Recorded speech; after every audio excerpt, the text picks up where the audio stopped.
Hello, everyone, and welcome into the Sean B. Show live stream. It is Saturday, and I'm here in the studio after a long morning. Okay, coaching kid basketball at the Decatur County YMCA. Pretty excited about that. Another season of coaching ball over there. Got a group of hungry 7 and 8 year olds that are ready to learn. Actually, got a pretty good group. The 7 and 8 year old division becomes kind of more of a co-ed division. So I have a team with 6 young ladies and 4 young men ready to do battle. I'm excited about that. I'll talk about that here in a minute. So whatever. I'll just get right. How I live stream. How we doing? All right. Going to set it up. Going to start a podcast. Got a lot to talk about today, so it's going to be a fun day. Get all the phlegm out first. You know, before the podcast. Can't have phlegm on the podcast. Looks like we're up and running. Okay. Well, here we go. You're listening to the Sean B. Show on Second String Media. Good morning, podcast land. It is the Sean B. Show. How are we doing this morning? I hope everybody's well. If it's not morning when you're listening, I hope you're having a good whatever time of day it is. Doesn't really matter. Information's still the same. It's Saturday. It's NFL Divisional Round Day. 2 great games today. I cannot wait to see how these 2 games transpire. I think the better games are tomorrow, but we'll talk about those. Lots to talk about. It is National Squirrel Appreciation Day. And I know sometimes, like, the things we say into microphones are a little more exciting than some of the other things we say. Nothing excites me about National Squirrel Appreciation Day. But it is also National Fruitcake Toss Day. And, yeah, that's also pretty boring. So not a great National Day for us, but, you know, nothing really to talk about there. Unless you want to get out and say hi to a squirrel. Don't run them over. I've seen squirrels when they're run over by cars. It's not pretty. I've never thrown a fruitcake at somebody, but I might now. Better get that done today. Anyway, whatever. I have spent my Saturday morning coaching children in basketball, 7 and 8 year olds, Decatur County YMCA, teams called the Bulls. All right, had our first practice this morning. The 7 and 8 year old division is more of a co-ed division. It is, thank you. I love the beard too. It's more of a co-ed division.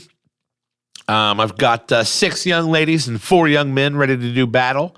Coaching my nephew, Oliver. Decatur County YMCA basketball, the Bulls. We had a good practice today. Look, we did some shooting drills. We did some passing drills. Last year when I coached Oliver, it was the 5 and 6 year old division. And they don't keep score. The goal's like 6 foot, 7 foot tall, maybe. And it's literally herding cats. I don't know if you've ever coached 5 and 6 year olds. It's literally herding cats. This year, score is kept. Still a running clock, but score is kept. There's no tournament, but that competitor in me can start to come out a little bit. Last year, my other nephew played 9 and 10 year old basketball, where that's just basketball. There's scoring, there's timeouts, there's fouls. They call travels and things like that. And it was literally like strategizing basketball. I had a great time doing that. Connor didn't want to play basketball this year. Okay, fine. Don't want to play basketball? I'm not going to make you. But got this 7 and 8 year old group, the Decatur County YMCA Bulls, ready to do battle. Ready to go. All right. Had a good practice today. Got another practice this week. First game next Saturday. Yeah. So the next Saturday edition of the Sean B. Show will be 100% how do we do in basketball? How did the Bulls do? I'll give a full rundown of that game. NFL Divisional Round play starts today. And we're going to dive into all these games. There's a couple of notes got to go through. Pacers got absolutely dominated last night. I actually got to watch that game. I was home watching that game. Absolutely dominated. The Denver Nuggets are really good. Obviously the best team in the Western Conference. Didn't even have Jokic. Okay, didn't even have Nicola last night. But the Pacers without Tyrese Halliburton are literally a ship without a captain. It's rough. I cannot wait till Tyrese gets back and starts righting this ship again because they're losing a lot of games. They've fallen below 500 for the first time in a long time, slipping in those Eastern Conference standings. I'm confident they'll bring it back. Okay, when you're missing a guy like Hallie, it's tough. Okay, you can't miss that guy. That guy's your leader. Buddy Hield playing pretty well. But realistically, they just didn't look good last night. It was a rough game to watch. You know, I finally get to watch a Pacer game. Really, really rough game to watch. But, hey, we're coming up. The Nuggets are going to be good. The Nuggets are good. It was going to be tough to win that game. Pacers play again tonight in Phoenix. Phoenix, a team that's also struggling. See if we can rebound from a loss last night. The Pacers got that game to within 6 points. Like, it looked like it, midway through the third quarter, they were going to be competitive. They were not. Ben Johnson is returning to Detroit as their offensive coordinator. They announced this the other day. I meant to say this the other day on the Thursday episode of the podcast, but it's old news now. But my personal coaching favorite for the Indianapolis Colts is now returning to the Lions to be their offensive coordinator still and stick with big old Dan Campbell up there in Detroit. They're doing something cool up there. They're coming up in the world. I feel like Ben Johnson is partially responsible for the success Detroit has had. Obviously, a big part of that. I think having that offensive guru type in Indianapolis would have been a really great thing, but it's not going to happen. Raheem Morris kind of emerges as my favorite now, defensive coordinator for the Rams. And we'll get some more news on that Colts coaching search and see how they do there. Last night, during an NBA game, a Fox Sports analyst got involved in a verbal altercation with professional basketball players. And I don't know, Shannon Sharp last night, sitting courtside at the Grizzlies-Lakers game, involved in this shouting match with players from the Memphis Grizzlies. I don't know what started it. I know they did a pretty good job of controlling it. But at what point does a grown man, especially an NFL legend,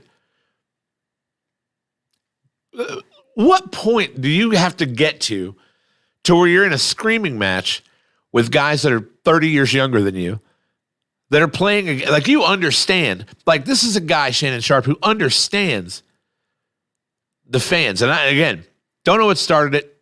Don't know what happened. Didn't release a lot of that information. I'm sure it'll come out as time goes on. But I was absolutely disgusted to watch an NFL Hall of Famer in this, like, players versus fans shouting match. He knows better. Like, he knows better. I don't know what was said to him. I don't know what started anything. Shannon says a lot of things on TV that maybe one of the players didn't like. I don't know. What I do know is that on fucking camera, here's this guy, an NFL Hall of Famer, standing up, courtside, screaming at players on the floor. This is a guy that should know better. This is a guy that's dealt with fans his whole life. This is a guy that should absolutely know better. It was just a bad look. Bad look for FS1. Bad look for sports in general. To see a former athlete screaming at current athletes from a fan to player, it's just awful. And I don't know, like I said, we'll find out more about what happened and what was said. And hopefully we don't. I mean, at the end of the day, hopefully we don't. Hopefully this doesn't continue to get glorified. But I know, like, Shannon Sharp's going to have to say something. He's going to have to plead his side. But from my perspective of seeing this on a television, he looked really fucking stupid. Is at the end of the day, he looked really stupid. This is me admitting I don't know what happened. I know I saw an NFL Hall of Famer sitting courtside screaming at players, having to be separated by security and by everybody from players. Ja Morant's dad down there in the middle of the scrum. Like, it's just a bad look. It's really just a dog shit look. We'll find out more about what happened there, but it was hard to watch. It was hard to see a guy like Shannon Sharpe, who doesn't have anything to prove to anybody, especially in the realm of basketball, screaming at players. John Morant's dad was absolutely going to whoop that guy. Like 100%. Steven Adams come over to throw hands with that guy. You think that fucking man wants to throw hands with Steven Adams? That's a big Australian fucking dude. No, absolutely not. Awful look last night. Shannon Sharpe, I don't understand. I admit to not knowing the whole thing. I don't get it. It's whatever. It's whatever. What about this Jaden Rashada nil deal that went through? Look, I was a heavy supporter of college athletes getting some form of compensation, be it even if it was just like to stop punishing them for what they were already getting. I'm a fan. I was a fan of that. I think a lot of people knew, and a lot of people just hoped it didn't get to this point. The Gator Collective, a booster, basically a booster for the University of Florida, offers Jaden Rashada a $13 million name, image, and likeness deal to come to the University of Florida and play quarterback. Jaden Rashada, a high school senior, offered $13 million by the Gator Collective to come play college football. You can start by saying, okay, that's out of hand.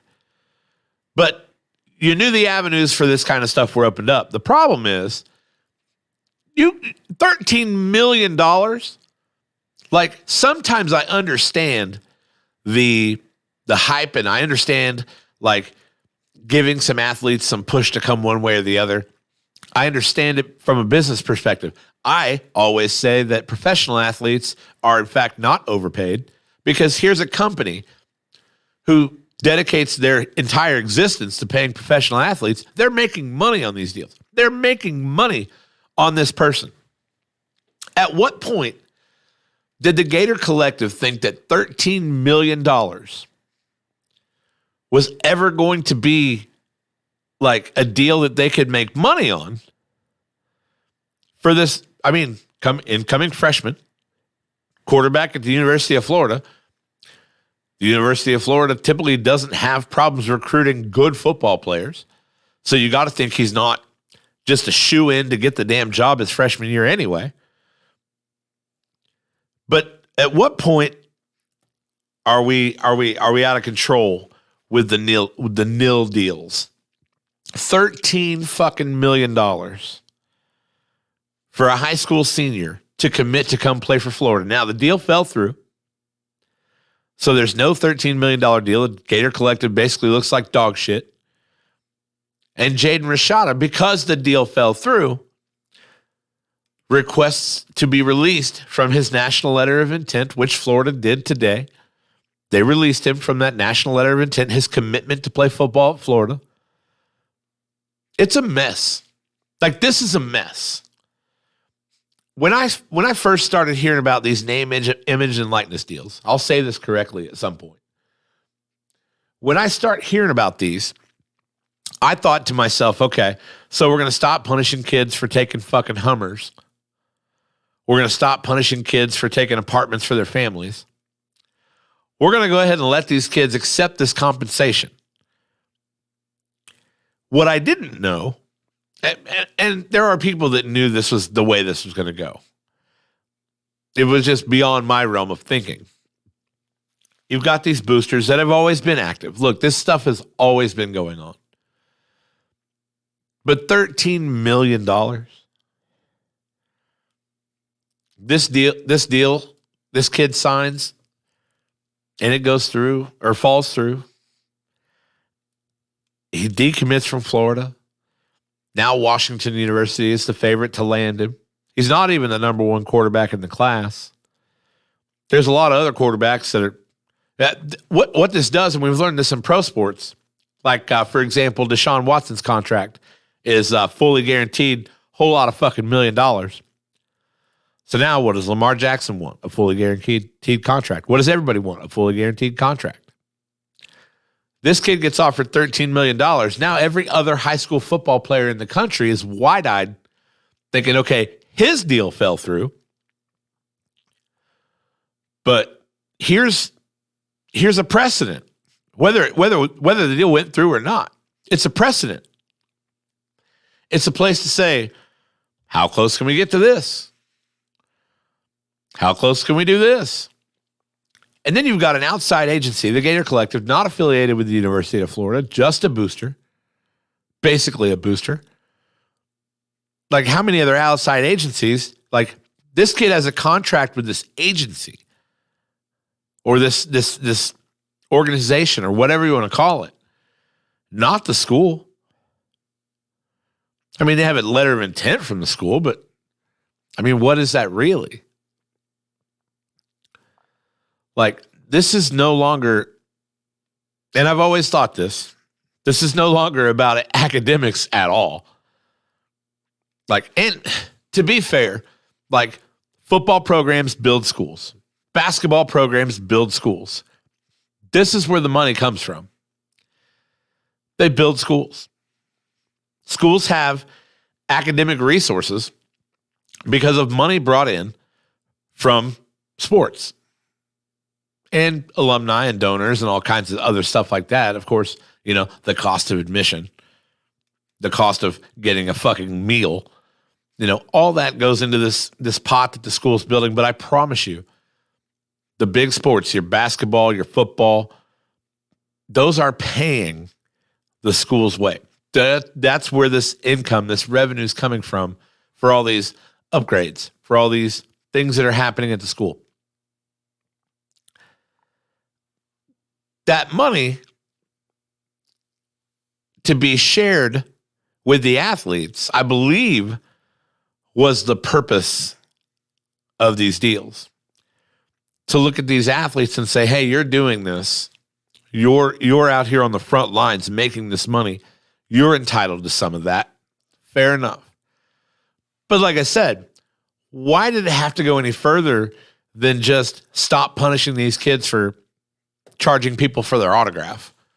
You know, if you go out and you charge, you know, 10, 15 bucks for an autograph, why didn't we just stop making that not okay? Like, why didn't we stop, like, magically this kid's got a Hummer? We've stopped caring about that. We've stopped caring about any of it. It's snowballed very quickly into a $13 million deal. To do what? Like, what's his end of the bargain? To play college football? He was going to do that anyway. Like, I wonder if anybody in the comments, yeah, thanks Browns for that. Picks in by 4:00 today. Talk to you at 3:55. No. Rob, why don't you just watch the live stream of the podcast? You'll get the picks today. They're coming today. Right here in a production, like I always do. But what the fuck? The name, image, and likeness deals, and it's just going to get bigger. Like, all right, it's going to get. But what I don't understand, and I'll have to research this more. Where do these guys make their money back? You're paying him $13 million so that your team wins. Now, the details of that agreement are what I'm still confused about. Can they then sell merchandise with your name on it? I mean, I would assume so. I would assume that they would get some kind of commitment from you to be able to sell your jersey but again, that all has to be tied to the university. Anything with the university's name on it has to be tied to the university. And apparently this collective, the Gator Collective, is not tied to the university. So I don't even know where that's. Is it just worth $13 million for a quarterback to come play for your school? That's more than NFL backups make. $13 million over 4 years. There's starters, guys on rookie deals that don't make that. And let's say he goes to school for 4 years, because he probably doesn't. If he's that good, is it a 3-year deal? Is it a while you're at Florida deal? I mean, I'm heavily confused by how this got this out of hand this quick. But this is out of hand. This is, again, there are kids at Southern Illinois University playing for the Salukis that'll never taste this kind of shit. But if they want to go out and sign an autograph, it's not a big deal anymore. You want to go out and do an appearance and make a little coin, not a big deal anymore. $13 million. I'm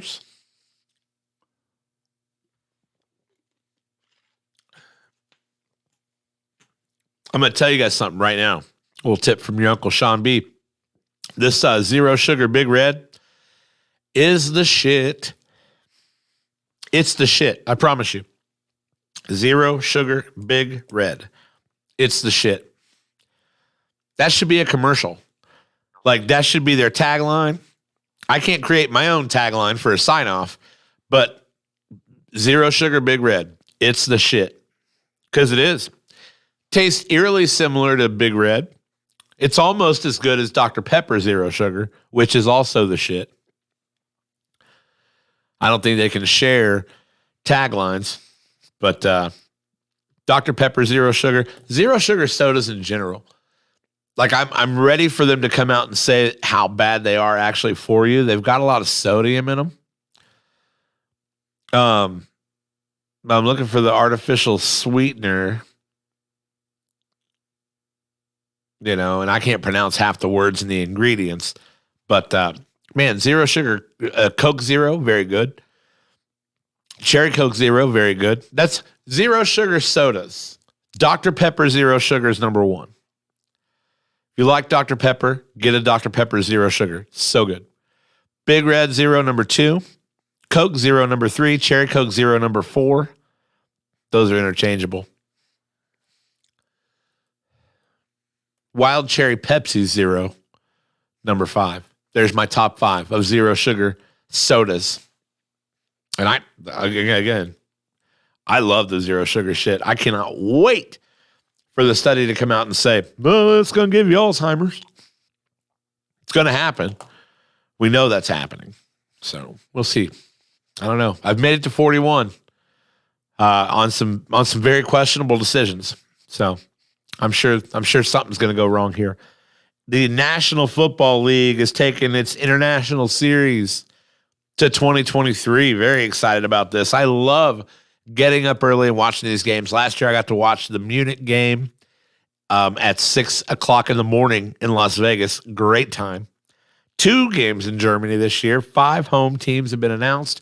The rest of the competitors for these games will be announced when the schedule comes out. But Kansas City and New England hosting games in Germany this year.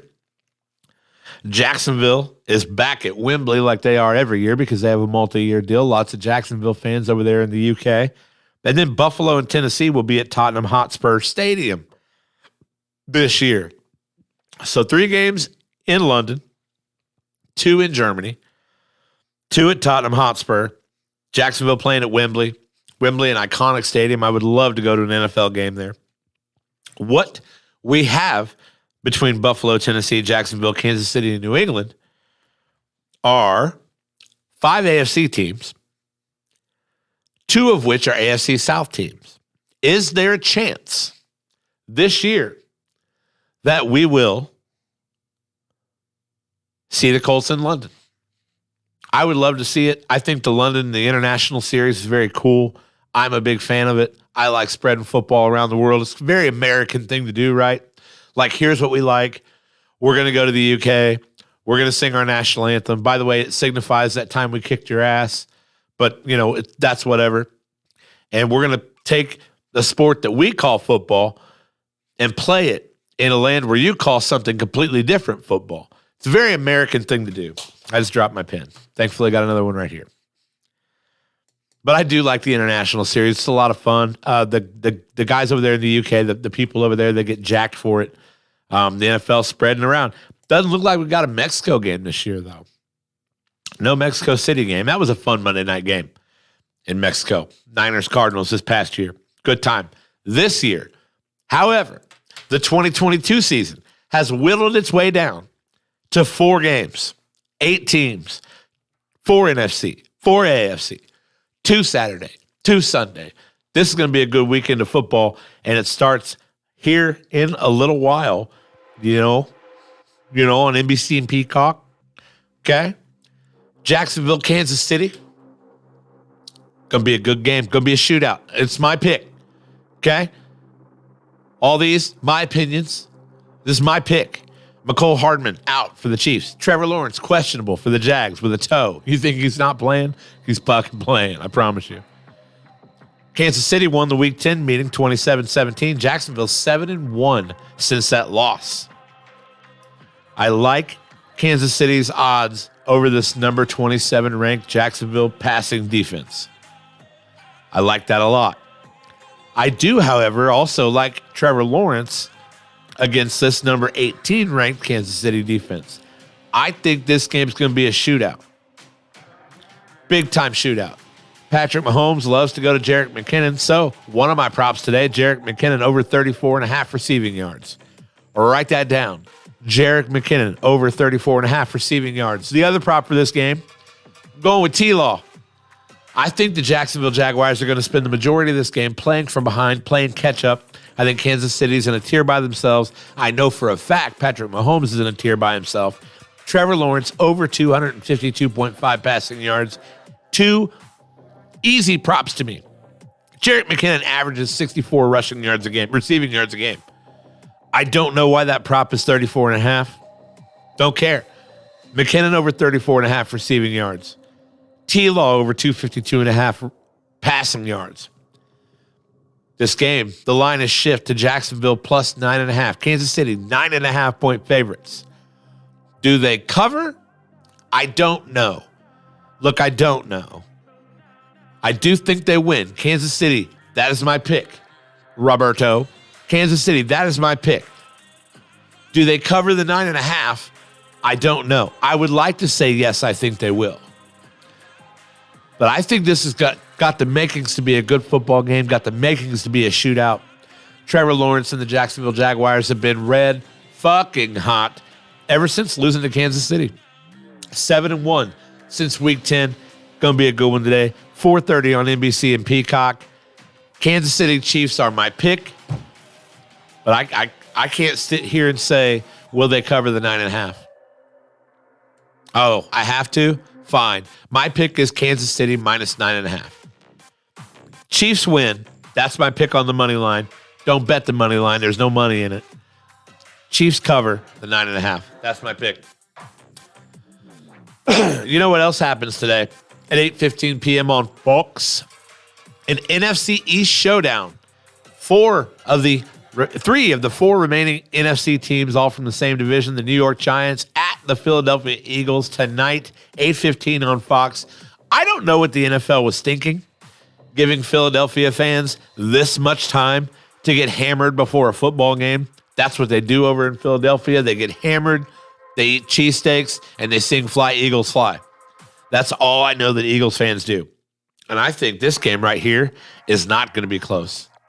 A lot of people have said, don't count the Giants out. I'm counting the Giants out. Okay?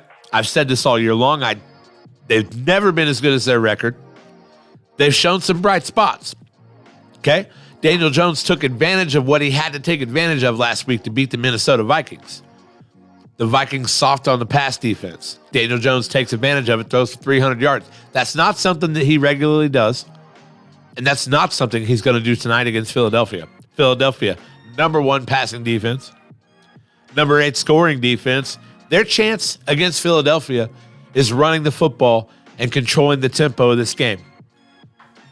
That is why one of my prop bets is Saquon Barkley over 66.5 yards. Saquon gets more than 66.5 yards tonight. But my other prop, Devontae Smith. About to be a stud. Okay? Devontae Smith over 64.5 receiving yards tonight. Fly, Eagles, fly. I think they do. They take advantage of a Giants defense that's not very good. This third game they played, Philadelphia swept the season series. A lot of people give the Giants some credit for resting a lot of guys in that final Week 18 matchup and still keeping it relatively close. This is different, boys. This is the divisional playoffs. The Eagles have had a week off. The Giants, hard-fought win over the Vikings. It looks good. It probably got Daniel Jones paid. This is over. This is over. This one I pick easily Philadelphia minus 7.5, which is the line. Philly minus 7.5. And a lot of the experts are saying lean under. Lean the under on this game. And I don't know. I think Philadelphia might have a field day tonight. I could be wrong. I could be way wrong. The over-under is 48 even. I don't know. I got props, though. Devontae Smith over 64.5 receiving yards. Saquon Barkley over 66.5 rushing yards. I like those two props. I like Philadelphia minus 7.5. I think they roll out of there tonight.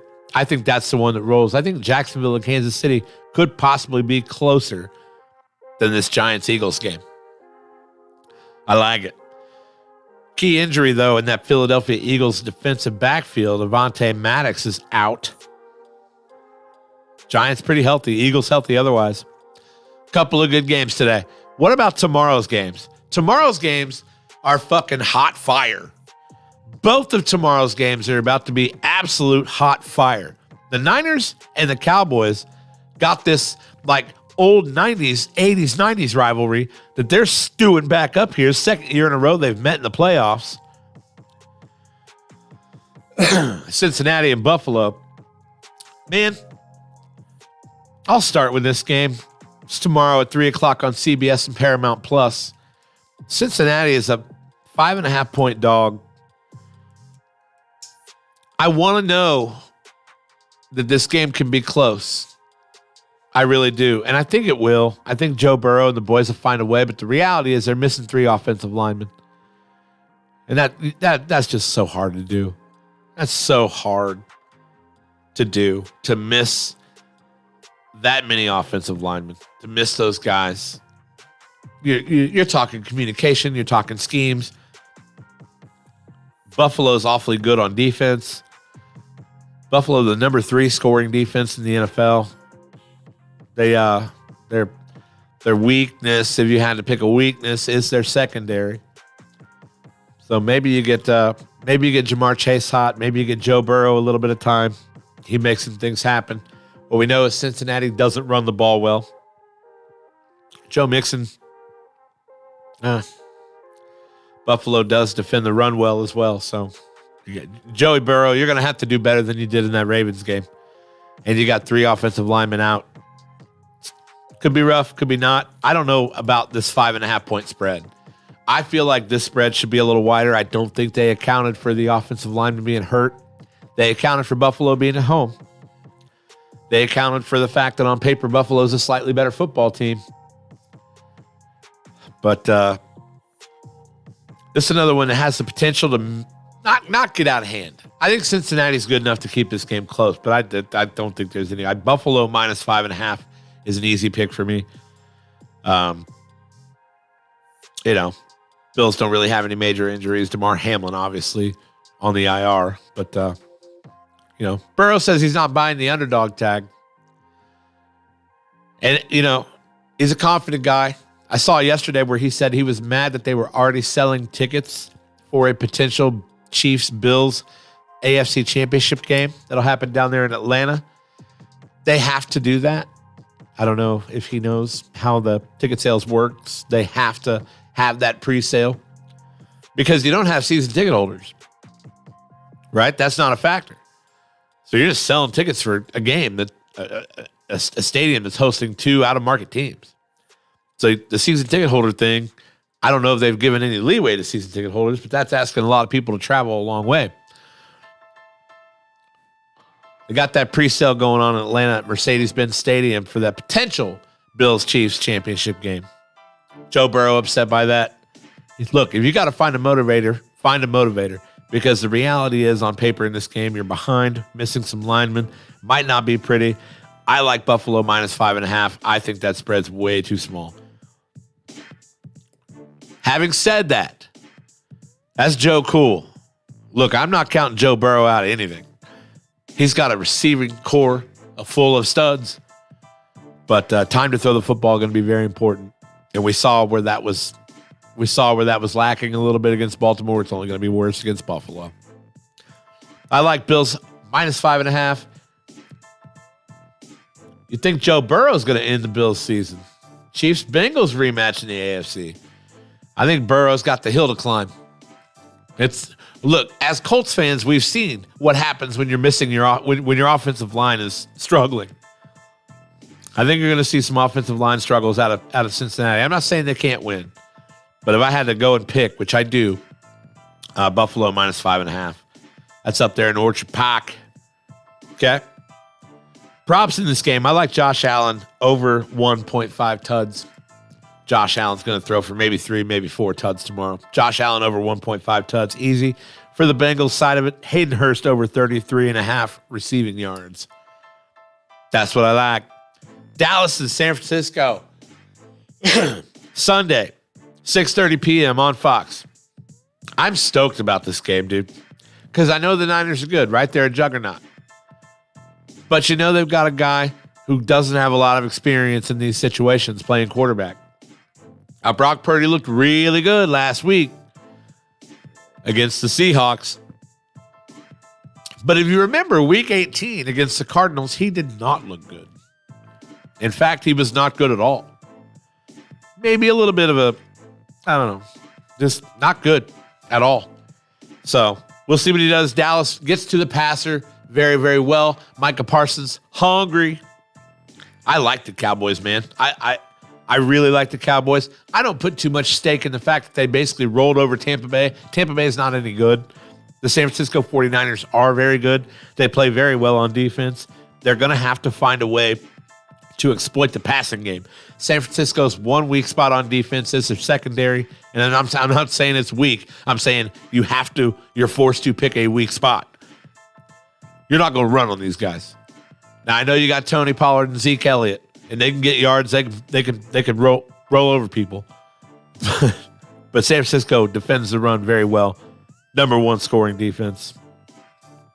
We'll see what happens. I like that Dallas is coming into this game with a head full of steam, prepared to win.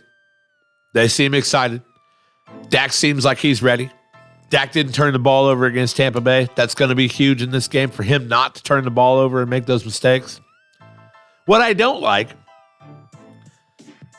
is that Dallas signed kicker Tristan Vizcaino for insurance. Like, look, you're either going with your guy or you're not. Like, the last thing you want to do to a guy in this position, a pressure position, that plays a pressure position, in this pressure position, is say, hey, you know what? Fuck you. Here's this other guy that's going to fucking get in here and do things if you don't. So I don't love it. I absolutely don't love that they signed Tristan Vizcaino as an insurance kicker in case Brett Maher doesn't do so well. Having said that, the guy missed 5 extra points in a row over the span of 2 games. I mean, fucking hey. That's not good. You can't make historic changes like that. And you're going to need those points against this Niners team. You're going to need the confidence of your sideline against this Niners team. They want all things trending well. Now, they had said the report in practice was, when they were kicking from an unknown distance in the wind, that Brett Maher made 6 out of 6 and Vizcaino was 3 out of 5. This is in practice. All you need to tell Brett Maher is to do exactly what he's done 1,000 fucking times all season. Get it out of your mind. You got past Tampa Bay. Forget that shit. We're playing San Francisco now. Do what you fucking do. That's all you got to tell that guy. You don't need to go and sign an insurance kicker. I think that's the biggest bullshit move ever. The guy wants to know you still have confidence in him. You don't have confidence in him. You've signed an insurance kicker. Bullshit move, in my opinion. But Dallas is a 4-point dog in this game. And although I really like San Francisco, I am showing a bias here in kind of pulling for Dallas. I think Dallas money line is a great bet. I like Dallas to win this game. I like Mike McCarthy to kind of seal himself as that long-term Cowboys coach. Got 160 on the money line for Dallas. That means a $100 bet will pay you back 160 plus your bet. Got some props for you. I like George Kittle over 45.5 receiving yards. And I like Tony Pollard over 19.5 receiving yards. Because like I said, if you're going to get Pollard doing what he does, which is getting into space and making some people miss and doing exciting things in space, you're going to have to throw him the ball. This Niners defense defends the run so well. They're fucking monsters up there. As for a pick, look, I've said this, and I was told this by somebody else too, and it kind of confirmed what I said. One of these home teams is going to lose. Kansas City, Philadelphia, Buffalo, they're going to win. I think Dallas gets out of San Francisco and moves on to the NFC Championship game. That's my pick. I'm sticking to it. I'm going to take Dallas +4 when you're talking about the spread. But if I have to pick a winner, the Dallas Cowboys get out of San Francisco. They are the one road team that wins this weekend. That's what I think. I'm going with it. Write these down, Robert. Write these down. I know you're waiting. Not sure they can put together another game like that this week. As long as Dak doesn't turn the ball over, they can absolutely put together another game like that. They're not going to run the ball as well. But, man, Dak was an absolute stud. As long as that guy stays confident, stops giving the ball away, the Dallas Cowboys can absolutely put something together like that. Something tells me Cowboys pull it out. It goes against my normal, so I don't know. I like Dallas in this game. Those are my picks. I know there's somebody waiting for my picks. Kansas City, Philadelphia, Buffalo all win at home. Dallas goes on the road, gets a win. We're going to see a Dallas-Philadelphia. How about this? Philadelphia not getting out of the NFC playoffs without going through basically their whole fucking division. I like that. I like that a lot. And maybe, like I said, for the bias standpoint of things, for our Super Bowl exactas that we've got, okay, it bodes well for me if Cincinnati and San Francisco just lose. It bodes well for me. Now, if you get Kansas City, Philadelphia, Buffalo, and Dallas, if those picks are all good, we don't lose a whole lot in our exactas. In fact, we can kind of guarantee that we're going to make money at this point. We're going to lose our top 3 big ones. But the rest of them, we're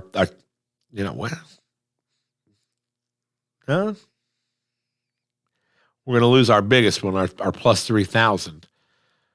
We're going to lose a 2,500 to 2,000. I mean, we're only losing 3 more exactas, so we still have 5 different possibilities for our Super Bowl exacta bet. Eventually, I'm going to be able to put that on the screen. I just, call it laziness. I know how to do it. I just don't. Isn't that wild? My picks are in. Thank you. Thank you. I like it. I like it a lot. It's going to be a fun weekend to watch football, man, no matter what. I was coaching the kids this morning, and I had a guy, one of the parents, Kansas City hat, Kansas City hoodie, red shoes. Like, my dude was ready for game day. And I told him, I was like, you got a big, big day, huh? He's like, hell yeah. So, Chiefs fans fired up. I think when you talk about beyond the divisional round, which we don't have to talk a lot about because we're at the divisional round, but I think beyond the divisional round, Kansas City is still the team to beat. A lot of people say it's Buffalo's year, it's the Bills' year. Kansas City is the team to beat of the 8 teams left.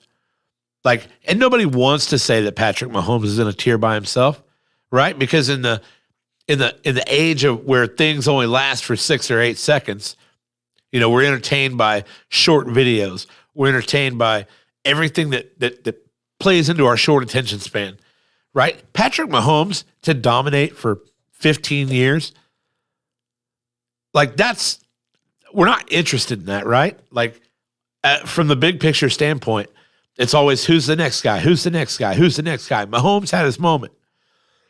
It's Josh Allen's moment. It's Joe Burrow's moment. It's these four guys. Look, Josh Allen, Joe Burrow, Trevor Lawrence, and Patrick Mahomes are going to run this AFC for the next few years. I would like to think that we'll continue getting a carousel of just guys like that can be the face of your franchise. I would like to think the Colts can nab themselves a guy like that can be the face of their franchise.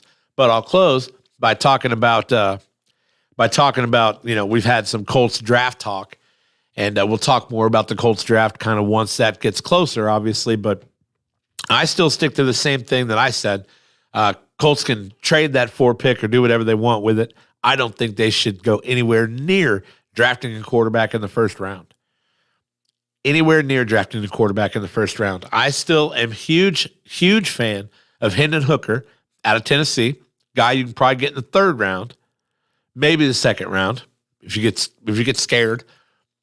I'm a big fan of Hendon Hooker. That's my pick.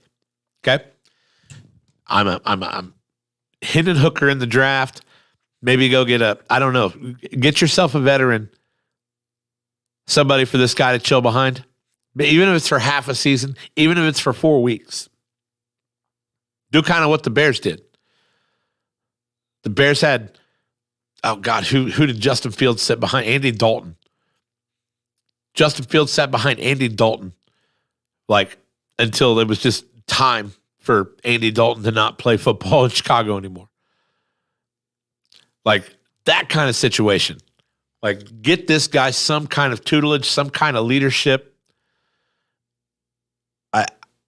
I think you got to go this way.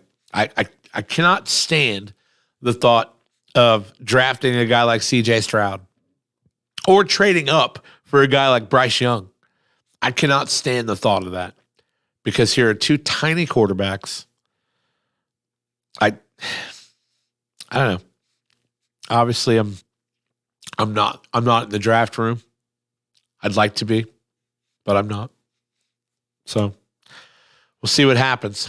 But these draft rumors start to kind of circulate. I'm assuming they'll get wild and insane after the Super Bowl's over because we like talking about football no matter what time of year it is. Yeah, Johnston out of TCU would be a great first-round draft pick. Would be a great number 4 pick. That's a guy because you need a weapon. Our receiving core, people want to say, well, our receiving core is coming up in the world. No, it's not. It's shit. It's shit. Like Michael Pittman Jr. is maybe a number 2. Maybe. Alec Pierce has a chance, an outside shot to be a number 1. An outside shot. He's the body type. He's got the speed. He's got the hands.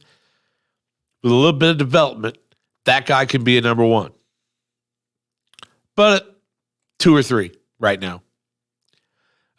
Paris Campbell, I don't know what the deal is there with Paris Campbell. Guy's got speed, runs great routes, got great hands, stayed healthy all year. I don't know what the deal was there, other than just not being able to get the ball to receivers because nobody had any fucking time. But so a lot of people are talking about Aaron Rodgers and Tom Brady. What happens when Aaron Rodgers and Tom Brady are out there and available? It sounds like a very Colts move, right? It sounds like what we've been doing. But we haven't done it with anybody to quite this caliber. Like, Phillip Rivers at his best was not a Tom Brady. Carson Wentz isn't even in this fucking discussion. Matt Ryan at his best was still not a Tom Brady or an Aaron Rodgers. This is the old school, a generation ago, top tier guys. Aaron Rodgers just 1 year removed from being an MVP. Probably won't get that designation again this year. Who is the MVP this year? Who do you guys think? I don't like Jalen Hurts. That's been a conversation. To me, it's always Patrick Mahomes. It's Patrick Mahomes until somebody convincingly takes it away from him. That's the truth. Josh Allen's turned the ball over way too many times. Jalen Hurts, Justin Fields, he's not going to win it or even be considered. That guy, though, Jesus Christ, I just like the shit out of watching that kid play. Such a good football player. Such a tough-ass kid. I like watching that kid play. It's got to be Patty Mahomes until somebody takes it from him. Get Brady, draft your guy in the third. Johnston would have to be the pick then. Yes. Don't get Brady, though. Look, did you watch Tampa Bay and Dallas? Tom Brady looked like garbage in that Tampa game, in the Dallas game. Absolute garbage. I don't know about Brady. I like Aaron Rodgers. Look, if you told me the Colts could sign Aaron Rodgers or trade for Aaron Rodgers,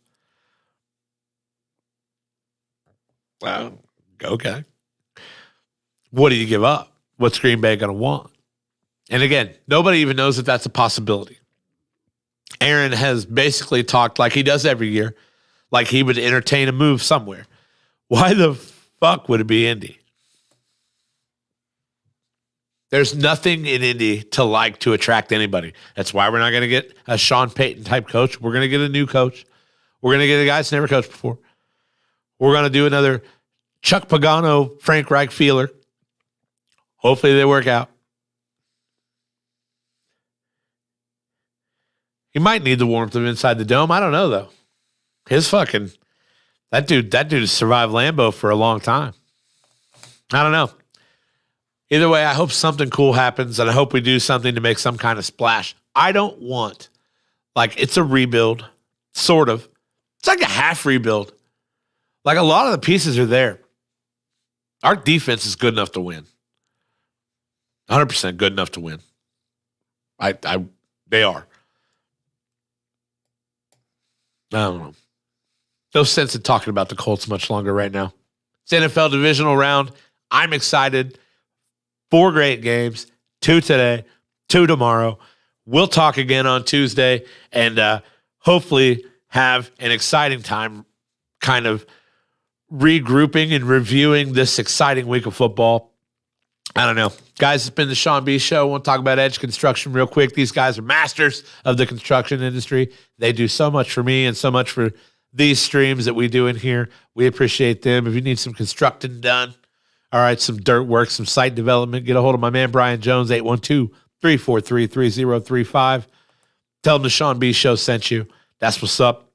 How about my friends at Just Like Home Dog Daycare? Doggy daycare.